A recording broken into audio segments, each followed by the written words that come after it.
So here's a basic, quick, and somewhat confusing guide to what Nexus Siege mode is.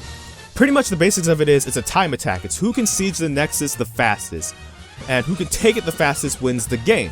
Now if you start on defense side, for example, you want to hold out for as long as you can, up to 20 minutes, so that way when you're on offense, you have that much more time to siege the enemy Nexus, and vice versa, if you're on offense, you want to take the enemy Nexus as fast as possible, so that way the enemy team has that much less time to try and siege your Nexus. And again, whoever takes the quickest wins.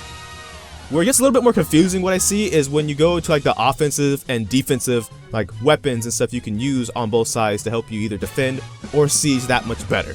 So I'm going to start with offense. Offense, you have the Siege Ballista. Think of it like rapid fire cannon gone Super Saiyan. Gone, wild, gone, because it only takes 3 hits to kill, but you can siege a tower from outside of range with like a mortar cannon that you can place far away and just rain down attacks on an enemy tower. This is especially good if the enemy has a bunch of wave clear and it's making it that much hard for you to get to the enemy tower to take it. Vanguard Banner is kind of like a Baron buff for your minions. You place it up, and as minions go by, it'll give them a buff again to help you siege. Maybe you just need that extra push to get to these towers, and that will help out greatly. The Shield Totem can protect these items and make them stronger, so that much harder to destroy in case the enemy tries to go around and take out some of your sieging power. And finally, there's the Port Pad, which helps you teleport closer to the enemy base as you progress on. Now on defense, you have things like the Beam of Ruination. Have you ever wanted to be Lux before? No?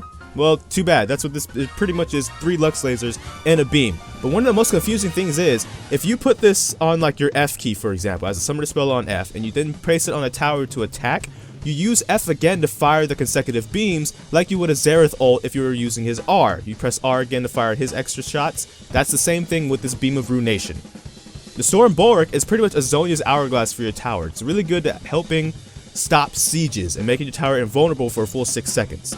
The Entropy Field, I feel, is good for like close combat with the enemy team, or especially if you're getting dove on, because it's a slow field. It slows enemy minions and it slows enemy champions. And finally, there's the Flash Zone, in which case you get infinite flashes for a set duration within this mode. So especially if you're on defense, this Darius did this once, where he flashed in like a triangle formation thing and was able to kill somebody because it just gave him that much more mobility. And again, that's part of where we're getting to this next point, which is the meta. There's nothing that's really like super meta or super not meta on this mode, as long as you have something of a balanced comp.